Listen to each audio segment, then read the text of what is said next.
Do you feel hopeful about indigenous rights in Colombia and Venezuela? Venezuela is a risky country for human rights defenders.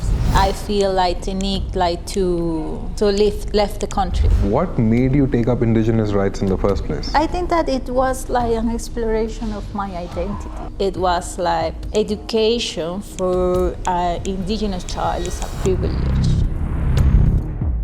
But do you feel human rights in their current state, is it truly representative? These big organizations like United Nations, they are part of the colonial structure. How do you build peace in communities whose human rights have been negatively affected or been violated? Well, that is a very important question because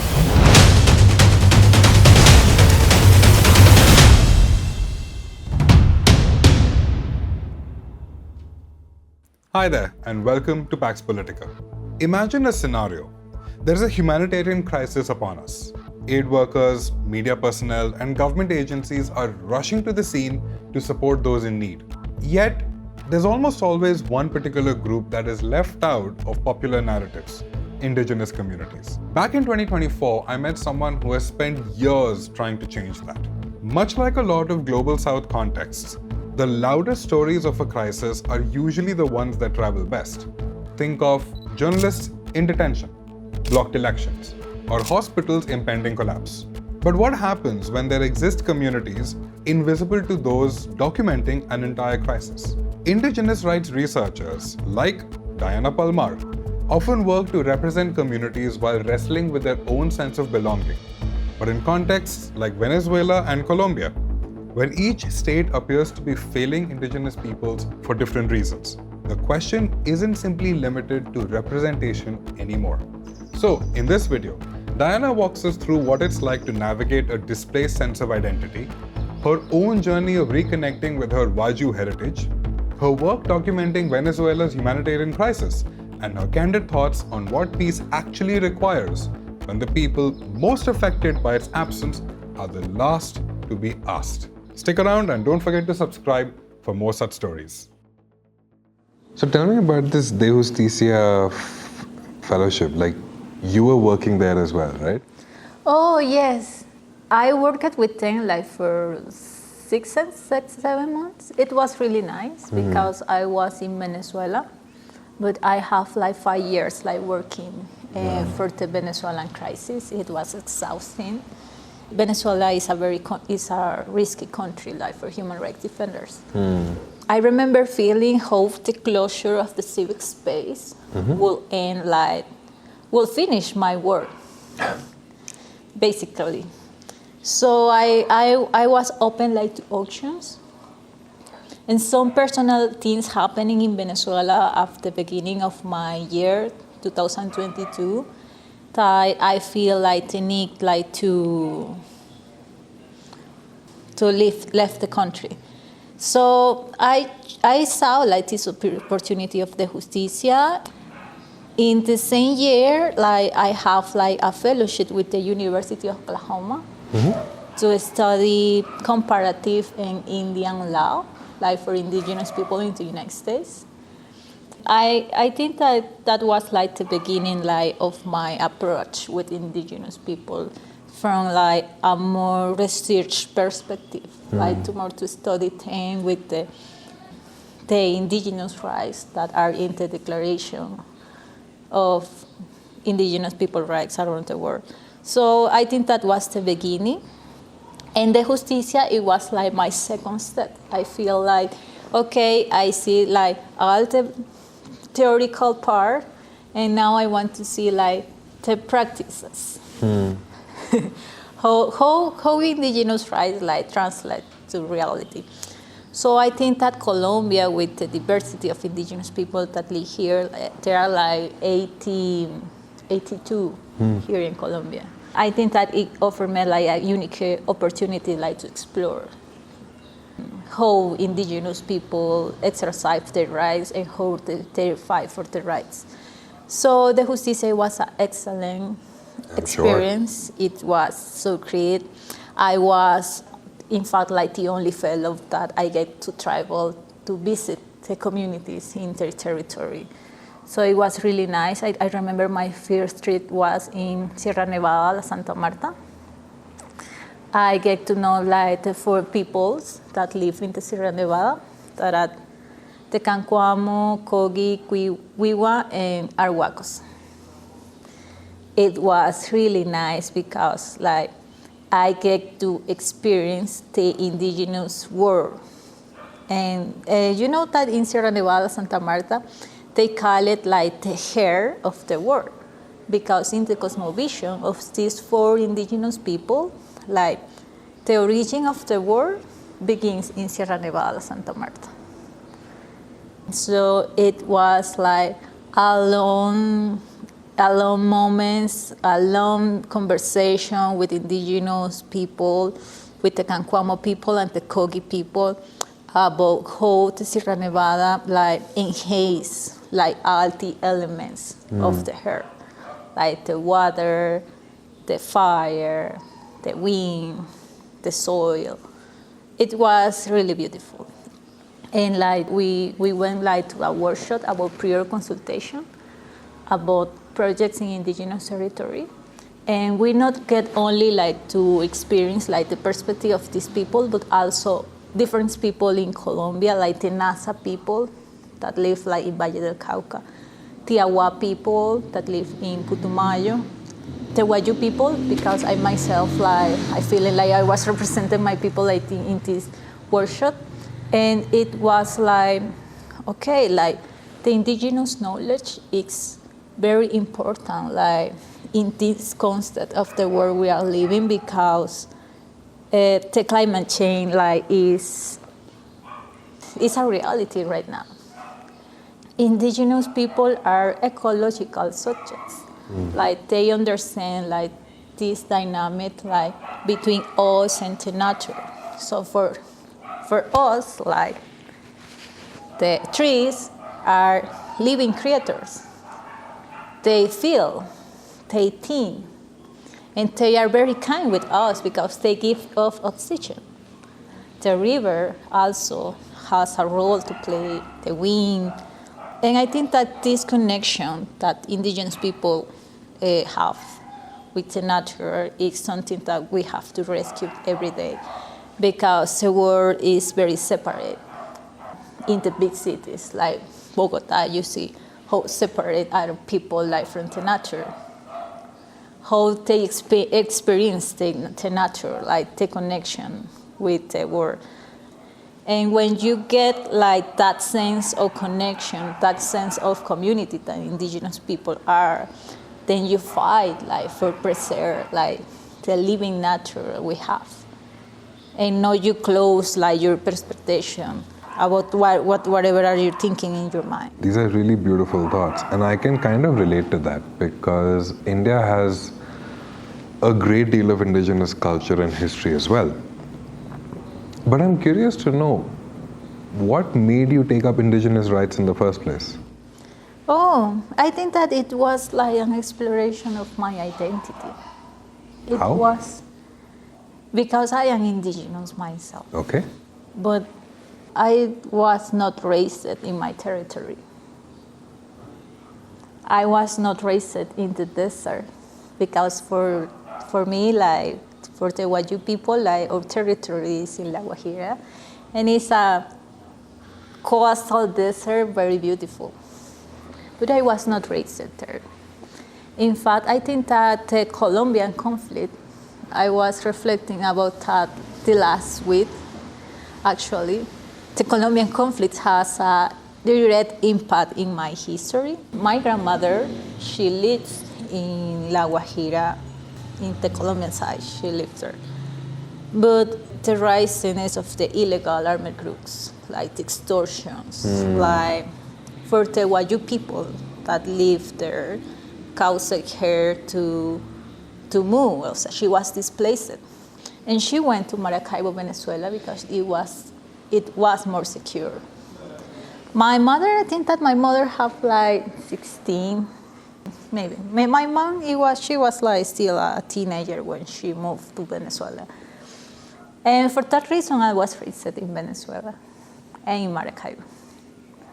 then like my grandmother and my mother sees La Guajira like a dangerous territory, like no place like for a child like to be raised. And like my siblings and me, like we were raised in Maracaibo, like we like have like this connection like with our family, like we know like all the traditional practice of the Wayuu people. Like we cut land, we gather into 2 funerals that a Wayuu person have. Like we do all of those things. But I was not raised in the territory, but I was raised like in a very Occidental way. It was like education for an indigenous child is a privilege. And I realized that like when I was a grow-up girl. But when I was a child, I didn't realize that. It is a privilege. In my education, I have been like in a very privileged places to study. It was like I did not went like to public education in Venezuela. It was always private. And when I get to the university, I started to understand more. It was okay. I was like the only indigenous child between my classmates. I was the only one, and I always have like the conscious of the difference I have with the other people.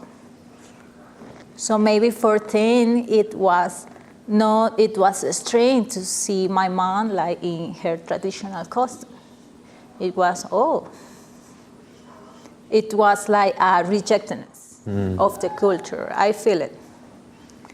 And when I was in the university, I see how like this kind of discrimination affects indigenous people, because I study law and I study a bachelor in journalism. So I have 2 degrees, and maybe like each one I see like a total of 40 courses, and I just have one indigenous professor, just one. Out of all your 40 courses? Wow, okay.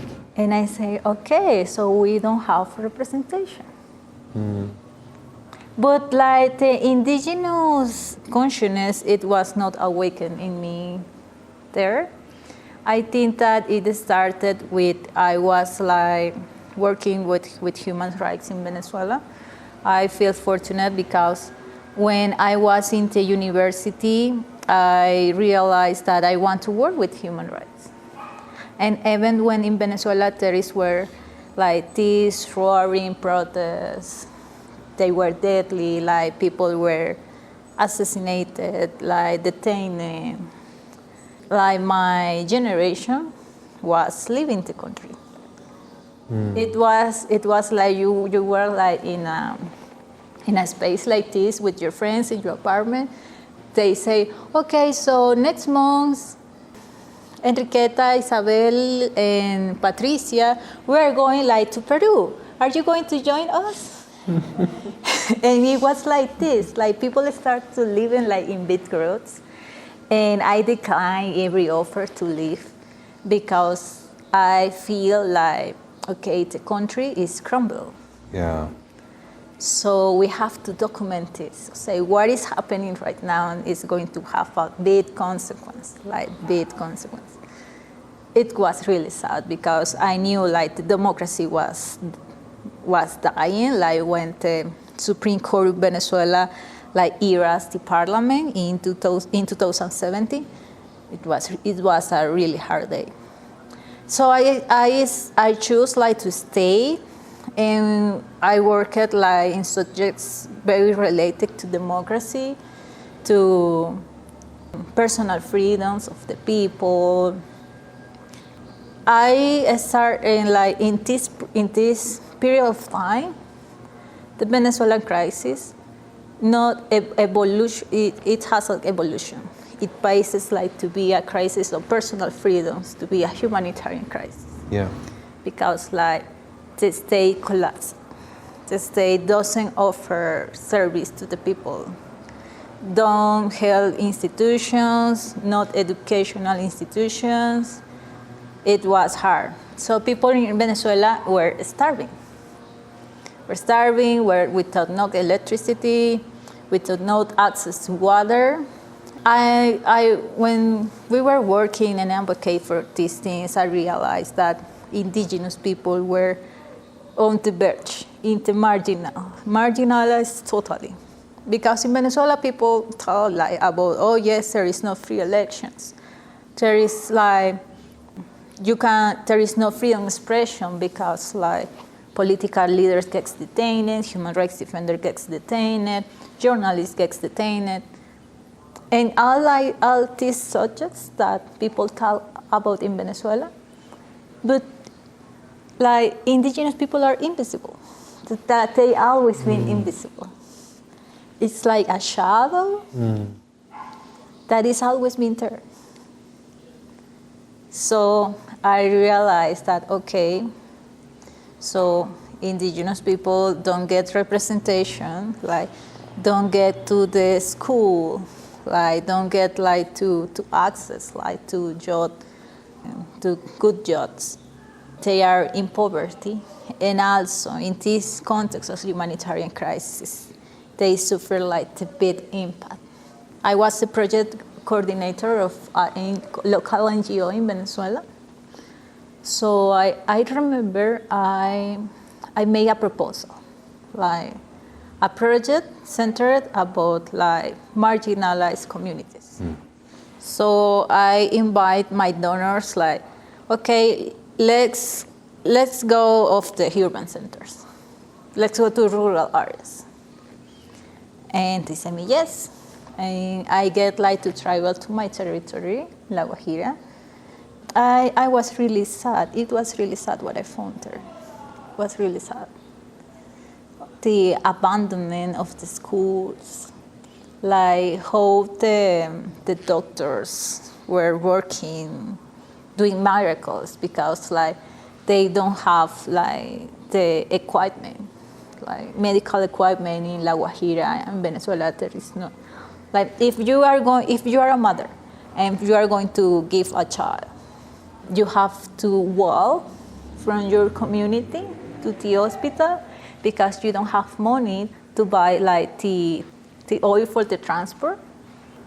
I remember to see in Paraguay Point, Venezuela, like the most skinny woman I have ever seen in all my life.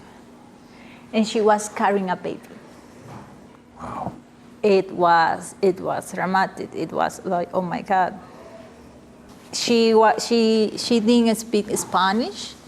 She was only speaking in Wayuu, and her mother told me like we will here like to get food. They live in a Wayuu community far away, like from the urban center of La Guajira, and they get to walk.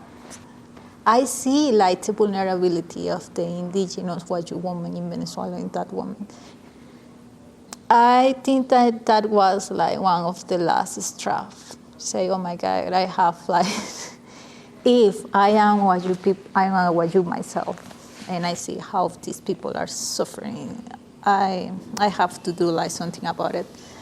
And I remember we published a report, like we made a communicational campaign with Oxfam International in Venezuela. I get to publish. I get to speak with the Office of the Coordination of Humanitarian Affairs in Venezuela. I was disappointed with that answer because in Venezuela, like the humanitarian assistance is controlled. It's controlled by the government because the government decides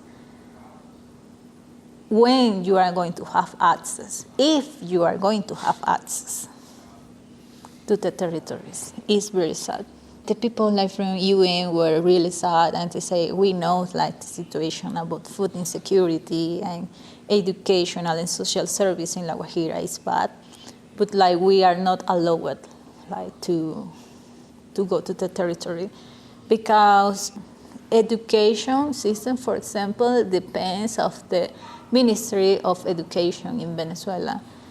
I don't know, like the policy with the education of indigenous people is that there is no policy. There is no policy in Venezuela.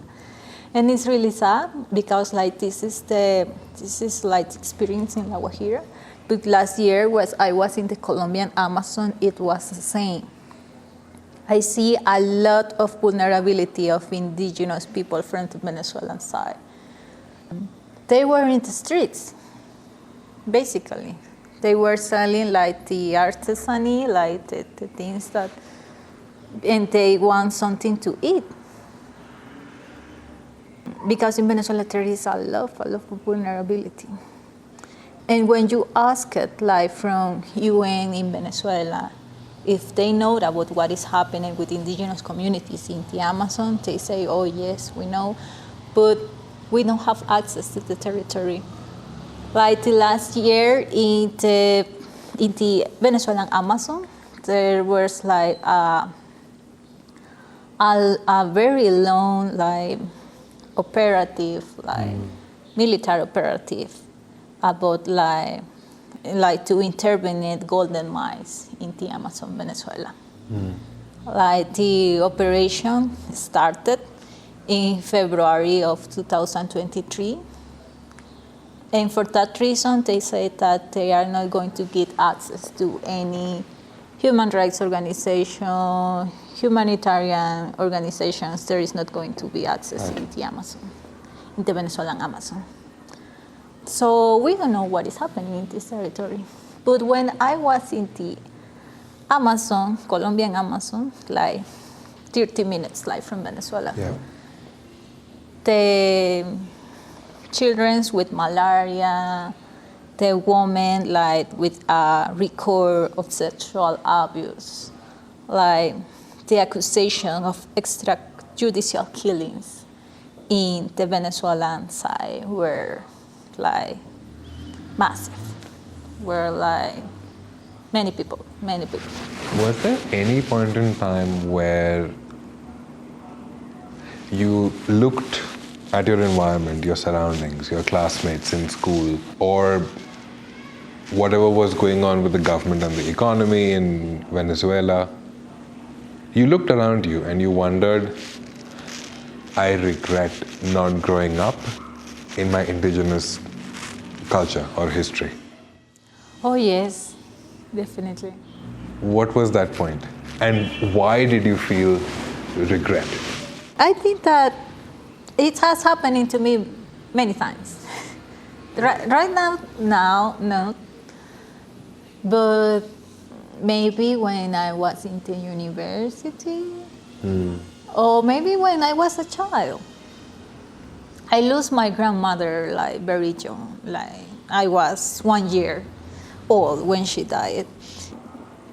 I think that it was really sad because like my siblings have a knowledge like about our language that I don't have. Because my grandmother, she was also living in Maracaibo with us, but she traveled a lot to the territory. So like her language was Wayuu. And my mother and my father were in Maracaibo, were in the city. So like the language they speak more, it was Spanish. So I think that for that reason, like I get like to didn't know in my infancy about like my culture, but I think that the things happen like the way it has to be. I feel like I have like a responsibility because like I get to be in a space that indigenous Wayuu woman doesn't have the opportunity to have to be there. So I try it like to be a voice for the things that happen in my community that are something that is a worry like for my aunts, like for my cousins. And that is the exploration. It was like a rediscovery of who I am, like my roots. And sometimes I feel like I'm an insider when I talking about like indigenous subjects, about like my indigenous culture, about like the problems of the Wayuu community. But also I feel in the same way that I am outsider. Explain. Because like I was not raised in the territory, I don't have like the impact that all the systematic racism have in the Wayuu community. Because there is a lot of missing opportunities, like to the child, to the young people. And when I am in the territory, I feel happy, I feel good. But also sometimes I feel like they see me like a foreigner. And when I am like in other environments, it's like, oh, you are from an indigenous territory. And say, yes, I'm indigenous territory. So it's like, I don't belong here, I don't belong also there. It's a weird experience. It's very personal. I don't know, like, it's not that I feel uncomfortable, like with my indigenous people or non-indigenous people. It's just like, I think that is like a very, yes, it's a very, I don't know, it's a very personal experience. Is it fair to say that the process, the journey of you working on indigenous rights across Venezuela and Colombia has been an opportunity for you to reconnect with your roots? Yes, definitely. Maybe I was not raised in my territory, but like I'm trying like to find myself like in my culture, that it has no borders. And when you go like for the cosmovision of indigenous people, you see that it functions that way. Like for us, for the Wayuu people, like the dreams are very important. Yeah. So this is something really magical about it. About to dream with your past with your brother that died like a few years ago, and to tell you like things you have to do, or when you get like some of like alerts in your dreams and something is going to happen to you, then I have like 3 nights of bad dreams, so I knew that I have to prepare for something that I'm going to experience in my life, that I'm not going to like it, but it's going to happen. This is revealed to me in dreams. So I have like to be more conscious about what is happening in my mind, like in the things that you cannot see or you can't touch, but you know some way that are in you. So I think that this is really, really special to be part of an indigenous community, because it's like you understand yourself not as an individual person, but as a collective person. So when I reconnect like with this idea, I start to understand it maybe better. But then what happens a lot of times is when people work on issues that they are passionate about, but also those very issues become a personal matter for them. Sometimes emotions get the better of us. The lines, the clear division between what you do and who you are get blurred. Does that happen with you as well? Oh yes, I think that sometimes the emotion gets the better of you. But networking with different people in this file of work about like human rights organizations, about like policymakers, stakeholders gets to realize that it's good to have different strategies with everybody. How do you then keep your work separate from your life? Because human rights, as somebody told me not too long ago, can get personal a lot of times, and it's important to separate oneself, at least in emotional terms, from human rights issues, especially when we are working in representation of communities. Indigenous communities, as you said, are underrepresented, or in some cases, misrepresented. So then how do you separate the personal from the professional in the work that you do? Well, I don't think there is a separation in the work I do. Okay. Okay.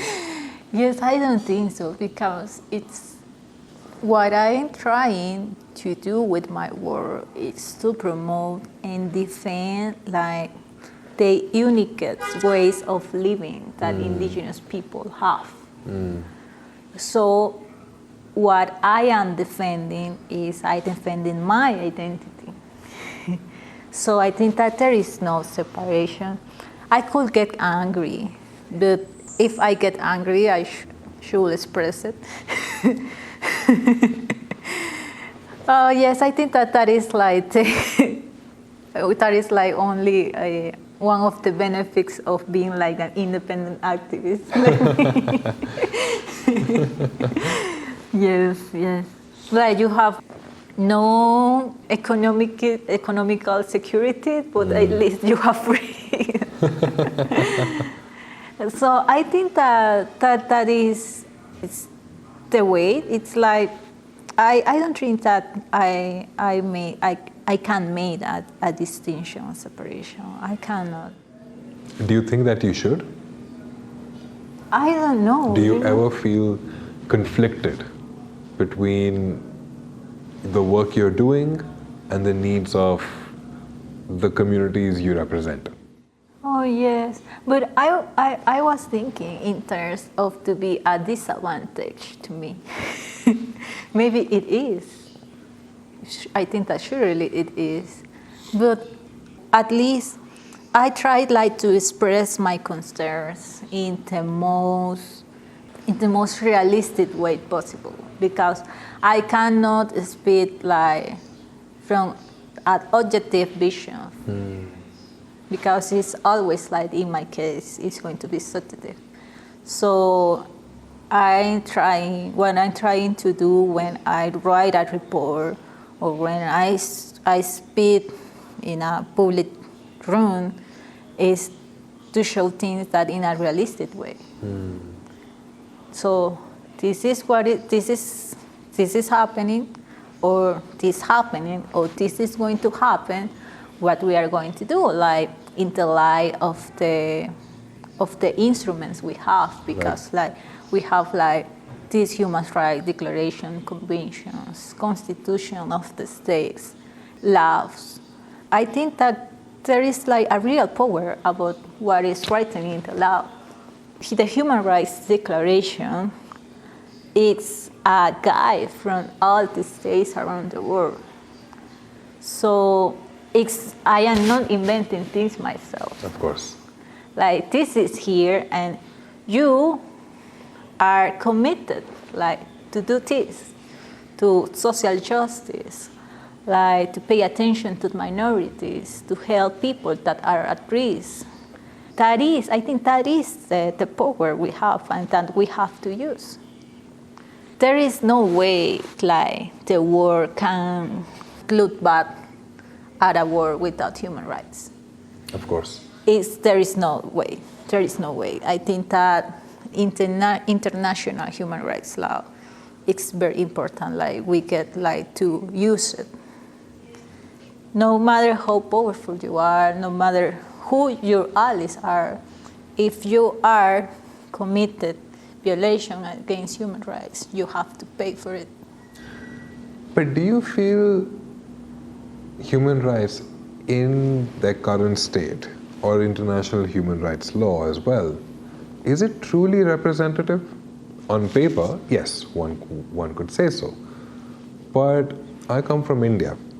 Now, for years, a lot of Indian bureaucrats, government officials, representatives, they've often been arguing that, look, human rights in the current state are Western. They were developed by the West.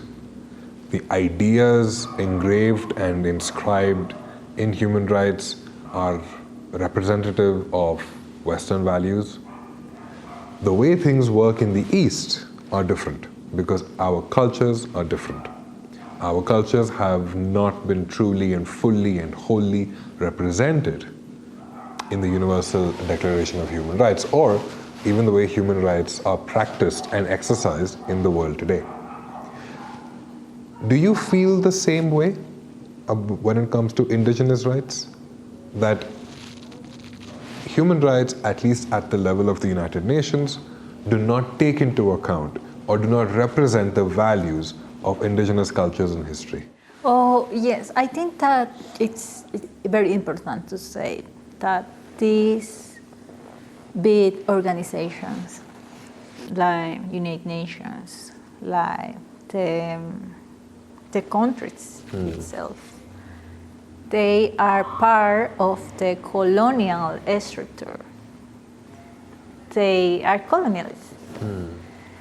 When they are created in this context, like the inclusion of minorities, of the non-representative, like Occidental views, it's not going to be there.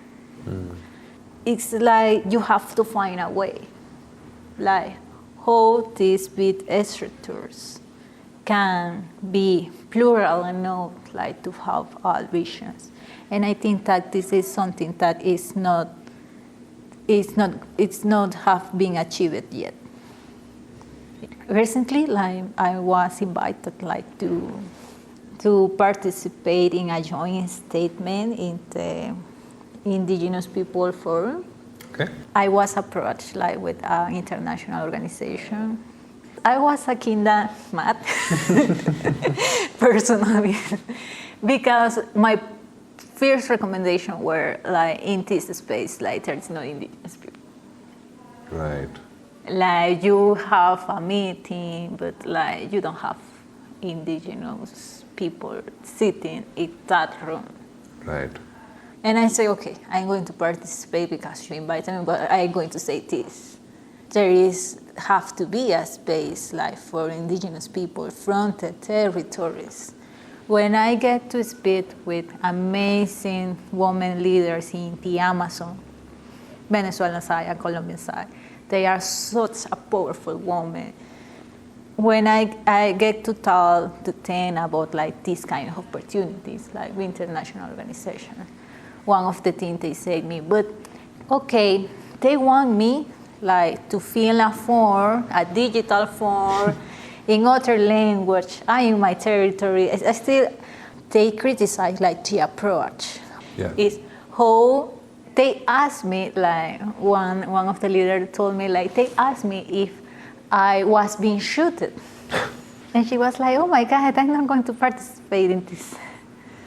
We have to have a different approach with indigenous people in the territory. Like, know that they are like in rural areas, that sometimes the communication for them is not going to be the same as if you are going to invite some people from Bogota, from New York, from London.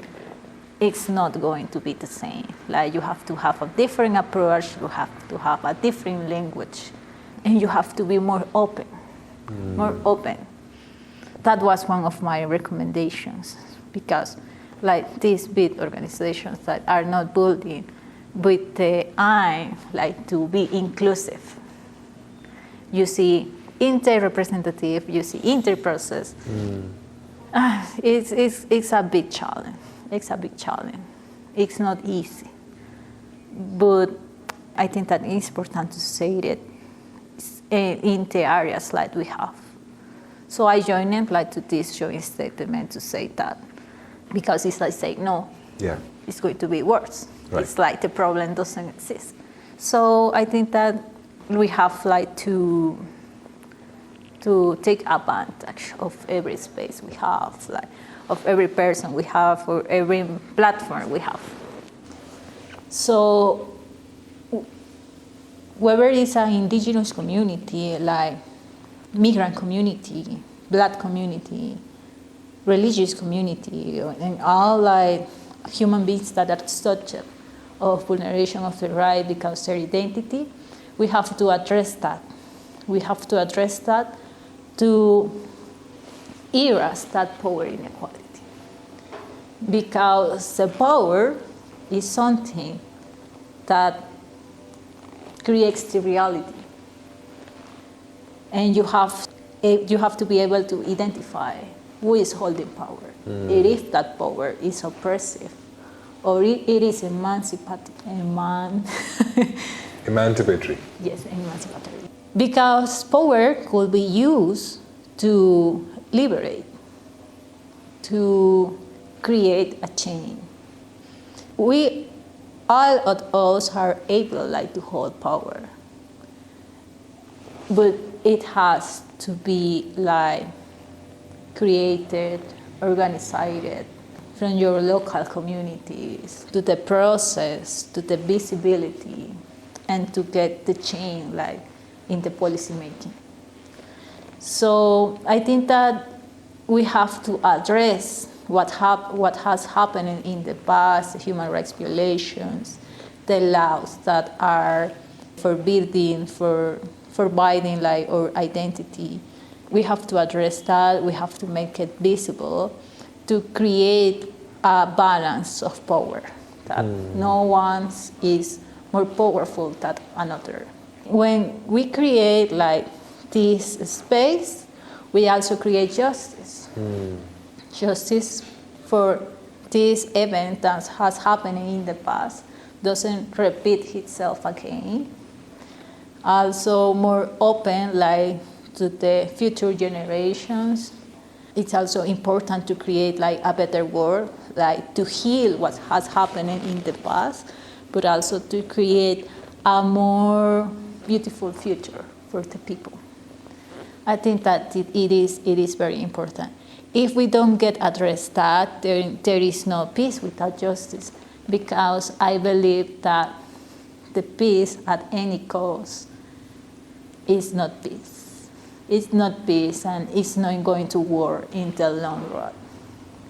I have, like, for example, in the Colombian experience, we get a beautiful process of peace that ended almost 60 years of conflict. But now, this conflict has been divided in different conflicts all around the country. And you see the people in Valle del Cauca, in the Cauca, are experiencing violence again and again and again. The Agua people, the indigenous Agua people, has been displaced of their community. In the Amazon, the Colombian Amazon, when I was, like, the illegal mining was everywhere. Yeah. And the damage of the river on the earth is still going strong. So what kind of peace we do have? We have peace like in Colombia, even like when it gets signed, like the peace agreement in 2017, it's hard. Maybe like here in Bogota, like we can say, oh, there is no conflict, there is no fire.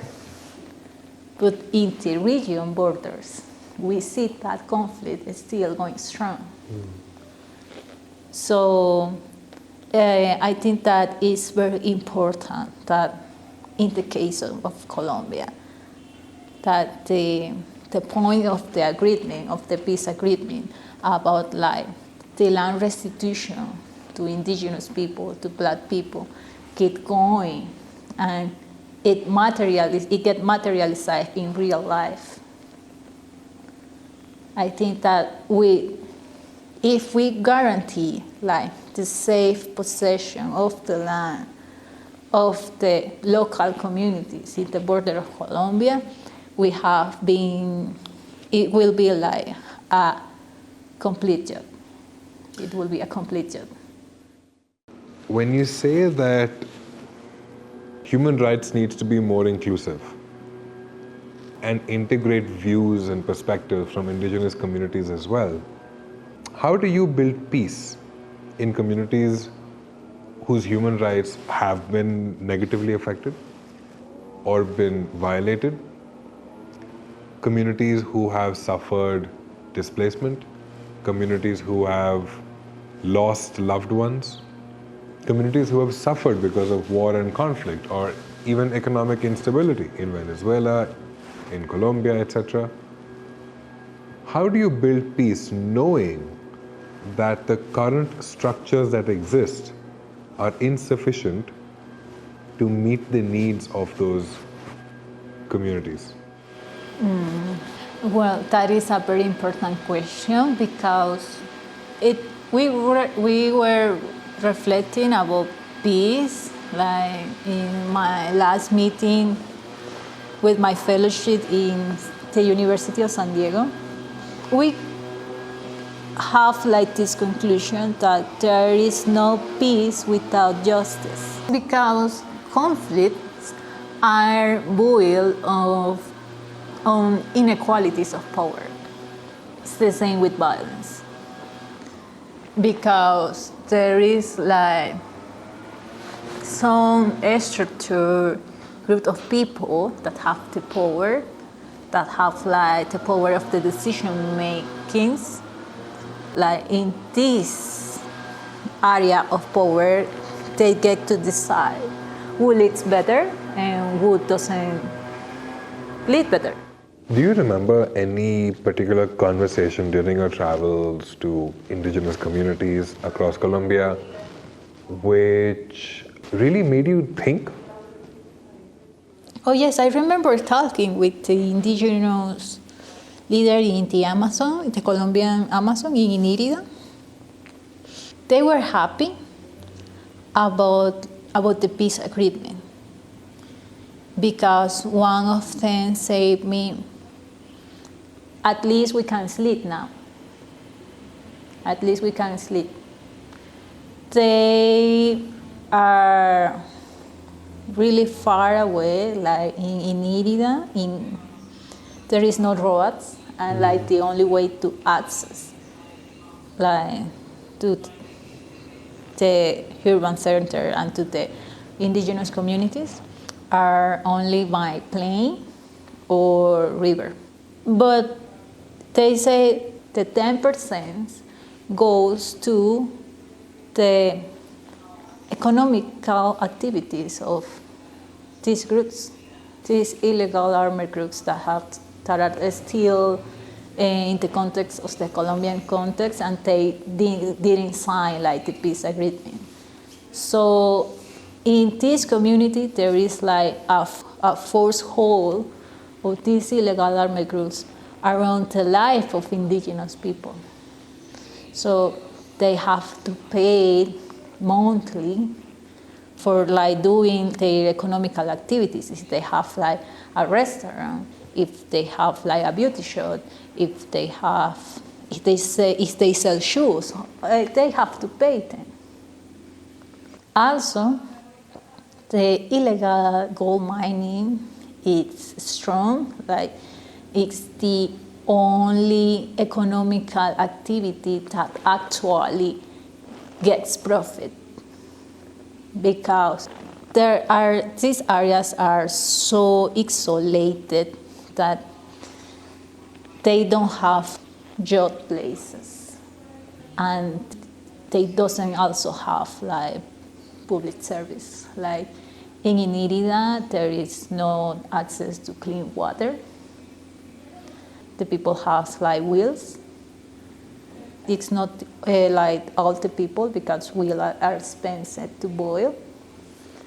So sometimes they just recollect water from the rain or from the river. And we are talking about communities that has been displaced, that has been in the victim of the illegal armed groups in the past 60 years.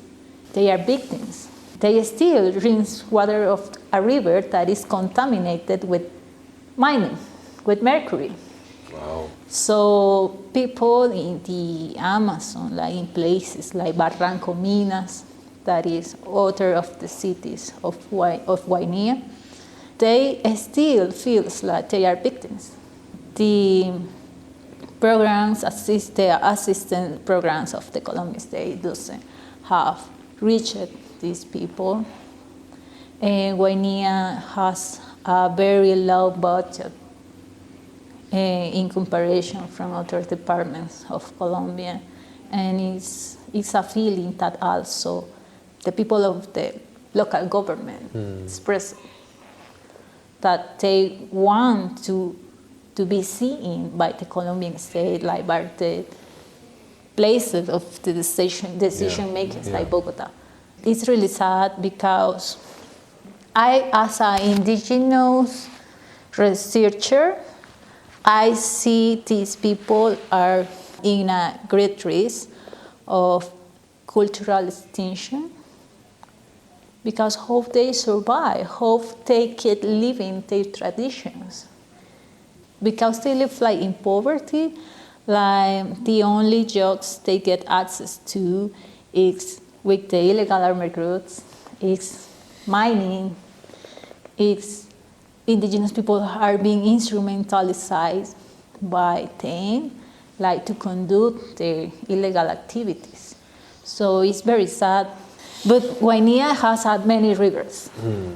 In the south, it's like the Colombian state doesn't have person in the south. So if you get like down to visit indigenous communities, and you want to tell about like the rights of the victims of the armed conflict in Colombia that are protected by the Colombian state, the indigenous leader will tell you, don't tell about this here because they are watching us. Wow. And the government has to retreat. So what kind of peace we are building is what I asked myself when I was there. When we talk about peace, like in big conflicts, I think we have to look for the people that live in the periphery, in the border, in the region, that are more far away, because I think that it is that the voice that matters. What has been your most interesting experience when traveling across Colombia, working with indigenous communities? What is the one, has there been any experience that you felt was really interesting? Something that you did not expect? Well, I think that my first travel to Sierra Nevada, Santa Marta, it was very beautiful because it opens to me like the cosmology of the indigenous world, the connection that have indigenous people with their land. It was like a very amazing experience. Hope to the Cancuamo people. We were in Chemesquemena with Dejusticia. And at the beginning of every day, like we get to visit a sacred site when we have to say our greetings to the mother here, what were our intentions for the day. And at the end of the day, we met in a cancurua. It's like a traditional home for indigenous people in La Sierra Nevada. It's building of like palms. It's very beautiful, and we were like just inside the fire, but it was really special because they get to decide what they are going to do with certain project. Like if you want to express something that is worrying you, I think that that conscious of collectivity, to speak out loud like in a group of people, and to say it to the entity, fire or land. It is something that everything we do like in this physical world is connected with the spiritual world. So I think that it was like very beautiful. And one of the things that told me, like one of the grandmothers, were that we are not what we want to be in this life. We are the dream of the heart. Okay, what does that mean? That is mean that you get to do what the heart wants you to do. Okay. And I think that is the same, like from all the people that dedicate from these collective kind of works that you get to do as service. It's the same in my indigenous communities to reconnect with that we have like a purpose. In the Wayuu people, it's like the weaving is very important to us because we understand that the world is circular, is intergenerational. So we get to experience life, and we have like our ancestors to guide us in this life, and we have the God that creates us, that guide us in this path of life and discovering of the soul. So I think that in indigenous vision, it is a strong like objective, like to take care of the life we have in every respect, your life, but also the life of your brother, of your sister, of the non-human spirits, plants, animals, rivers. They are like identities, and it was the same like with the people in the Amazon. I remember when I first traveled to the Amazon, I feel, wow, it was like the first time I see something so green. Forest and tree after tree. It is very beautiful.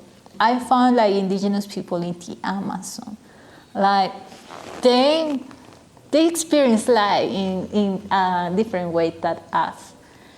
You know that indigenous community, they don't live like in the urban center. They live in their communities. And I think that it's a very different way to see the life.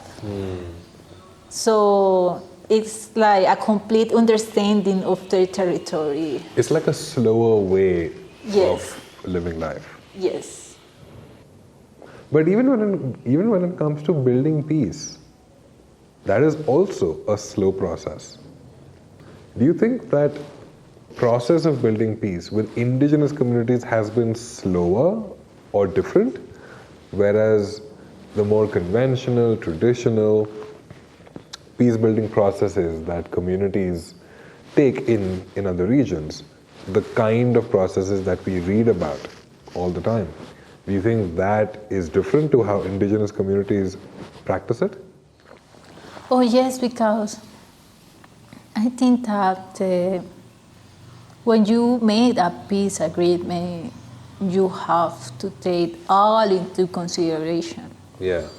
You have like the legal ways to do it, like the justice process. For indigenous people, there is like a thing called spiritual damage.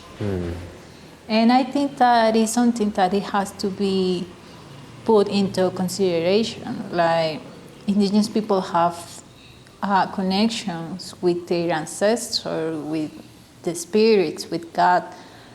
I think that that is something that we have to look more into it, because it's not a religion. Like it doesn't have to be understood like as a religion or a religious practice, but as a system of life. That is the way it is for them, for their belief, for the way they perceive life and understand life and events. So I think that the spiritual damage and the spiritual reparations are something that is really important. It's important also like the public statements that some states have been doing when they get to apologize. It has happened in Brazil, it has happened in Ecuador. So I think that is also important. It's what indigenous people, how indigenous people wants to be reparated. And also it has to be like a open and transparent dialogue. The indigenous communities you have worked with and traveled to, interacted with even, are they all different in the way they see and understand human rights issues, their connection of humanity with cosmic energies, ways to build peace, ways to ensure that communities stay together, where they are inclusive? Are these communities somewhat similar in their approach, or are they distinct and variable and diverse? They are diverse. They also have like their own system of government and their own concept of development. I think for that reason it's important you sit with each one of them and ask them what do they want for the future.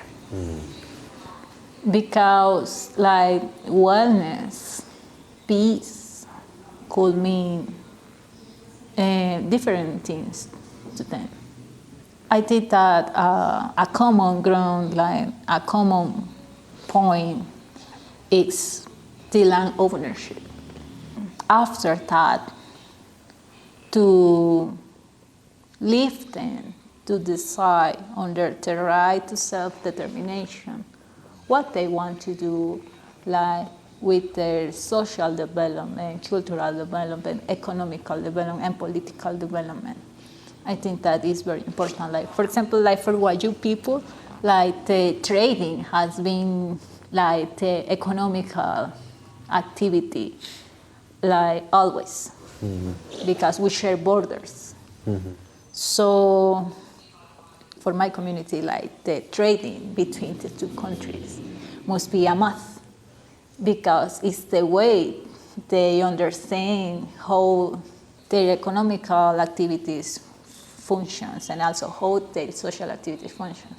But it has been like subject of negative approach, because someone will say there is smuggling. But I think that one thing that Venezuela and Colombia say have to do is to protect the trading of the Wayuu people as a legal economical activity, to let them be, also put the limits and to create like a legal agreement about how this the trading is going to be. Now, like the Amazon people needs like other approach, because like the economical activities are like more related to the wellness of the territory. So if they get to fish, they have to have like healthy rivers. So you have like to stop illegal mining that has been in their territory.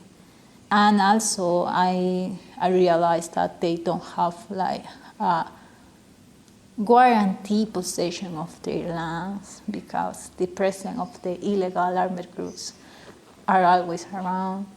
They don't get to dictate what is best for their community, because illegal armed groups are like mining or like exchanging drugs. So it's hard. Like in the Colombian Amazon, there is like a strong consumption of wheat, even when the wheat is not from the Amazon. So how it did get there? And I think that there is things that has to be discussed with the leaders of the territory. So what is affecting them, what they want, I know like indigenous people are diverse. Every one of them has a distinct approach. Oral tradition is a theme for indigenous people.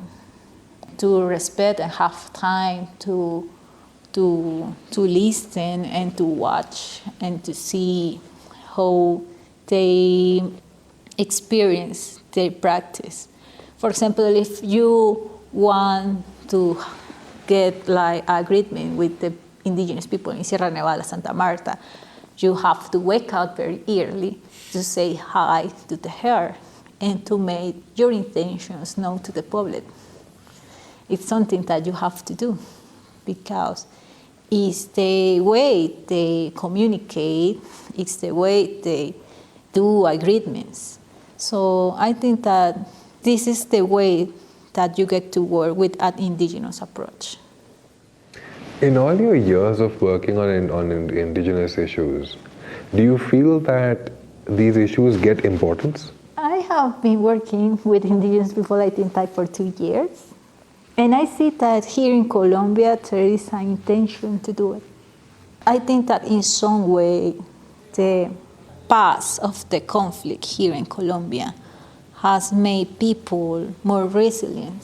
They show more resilience. They know that they have to have a voice.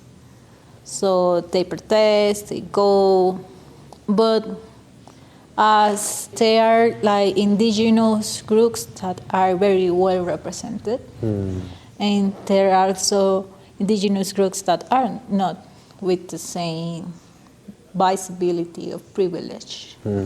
It's the case of Timbera people, for example. Timbera people were displaced of their land, and in consequence, like they are abandoned.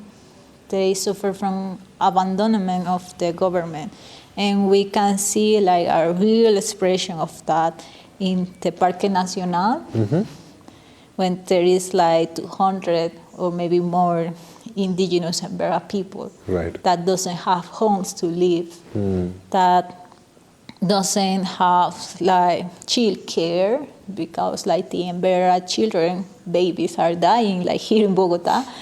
It's like, wow, there is like a big challenge like to the Colombian side to get like a total representation and a total understanding about what is happening with indigenous people in Colombia, for example. Like you get to offer solutions. And I think that the government of Petro and Francia Marquez has a lot of understanding about what they have to do because they came to power representing that minorities. So I think that it's very important like to create a path like from minorities here in Colombia because they suffer the biggest impact of the conflict. What is happening in Cauca, Putumayo, who is affecting too? It's affecting the Nasa people, the Agua people, the Afro people. It's not like the white communities, for example. Do you feel hopeful about indigenous rights in Colombia and Venezuela? Well, I didn't mention Venezuela like before, like because in Venezuela the situation is really sad, really, really sad. I have no words to describe it, but the collapse of a country is something like really sad and really long to explain. Like with, for example, indigenous people in the Venezuelan Amazon, they are experiencing mining as they didn't have experience before, because Venezuela, it was also like a very rich country in oil, but the industry of oil in Venezuela is collapsed because the corruption, because like all is happening with the government right now. Chavez, he was also from the left, and he also promised indigenous people rights. But even when the indigenous territory in Venezuela is delimited, they doesn't have like a legal ownership over the land. And this is what's happening like in the Amazon, Venezuela. Indigenous people doesn't have like a legal ownership over the land because the state don't recognize their rights yet. So in Venezuela, like, it's hard because nobody knows what is happening. But what you know is that illegal mining is rising, the presence of illegal armed groups is rising, the presence of endemic issues like malaria is a big thing in the health of the people. So you get an idea. If I feel hopeful, I will say that it's something that it depends on us, on the people that are working in this kind of subject, the communities themselves.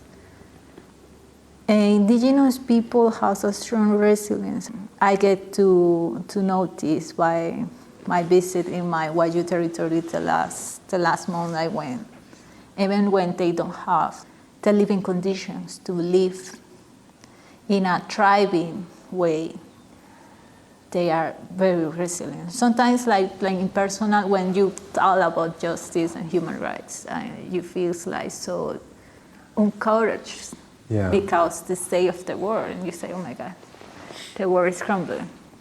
It's not worth it. But indigenous people are survivors, are always been survivors. Sometimes I feel so bad about life. When I get to talk to people that have more bigger struggles than me, I say, oh my God, I'm just a baby. I think that it's a human strength. It's very powerful. And for that reason, I will say, yes, I feel hopeful. I feel hopeful because if the community gets the chance and the opportunity and the will to organize themselves, to overcome the obstacles, the struggles, and to fight for a better life, yes, let's do it. Let's do it because this is what we are. This is what we can do. Like, we cannot be other thing. We cannot. I cannot be other thing. I cannot. So it's a big challenge, but I think that is the reason for why we are here. And on that note, it was a pleasure talking to you, Dayanna. Thanks so much for your time and hope to see you again soon. If you enjoyed this video, please do hit the like button and subscribe to our channel. At Pax Politica, we tell stories throughout the world of peacebuilding and human rights that aren't covered by mainstream media, and every bit of support from you would help us do exactly that. So hit that like button and share the video with your friends and colleagues. We'll see you next time, and thanks for watching. See you in the next one.